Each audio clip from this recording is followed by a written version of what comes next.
माँ जैसा कोई नहीं हो सकता। एक छोटे से कस्बे में समीर नाम का एक लड़का रहता था। बचपन में ही पिता की मृत्यु हो जाने के कारण परिवार की आर्थिक स्थिति बड़ी दयनीय थी। समीर की माँ कुछ पढ़ी लिखी जरूर थी, लेकिन उतनी पढ़ाई से नौकरी कहाँ मिलने वाली थी। सो घर घर बर्तन मांज कर और सिलाई बुनाई का काम करके किसी तरह अपने बच्चे को पढ़ा लिखा रही थी। समीर स्वभाव से थोड़ा शर्मीला था और अक्सर चुपचाप बैठा रहता था।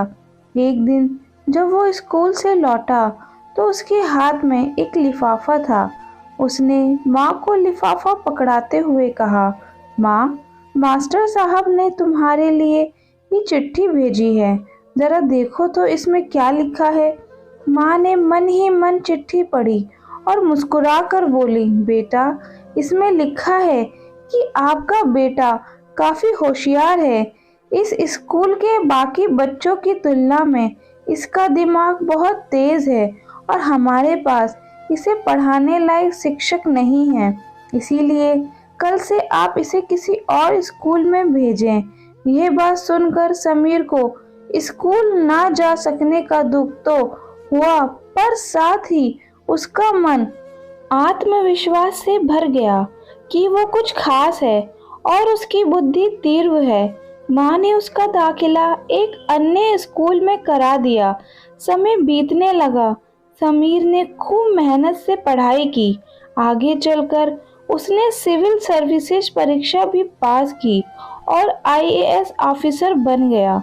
समीर की माँ अब बूढ़ी हो चुकी थी और कई दिनों से बीमार भी चल रही थी और एक दिन अचानक उनकी मृत्यु हो गई। समीर के लिए ये बहुत बड़ा आघात था। वह बिलख बिलख कर रो पड़ा। उसे समझ नहीं आ रहा था कि अब अपनी माँ के बिना वो कैसे जिएगा। रोते रोते ही उसने माँ की पुरानी अलमारी खोली और हाथ में उनकी माला, चश्मा और अन्य वस्तुएं लेकर चूमने लगा। उस अलमारी में समीर के पुराने खिलौने और बचपन के कपड़े तक संभाल कर रखे हुए थे।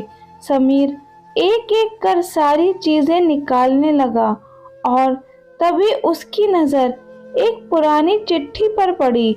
दरअसल ये वही चिट्ठी थी जो मास्टर साहब ने उसे 18 साल पहले दी थी। नम आंखों से समीर उसे पढ़ने लगा।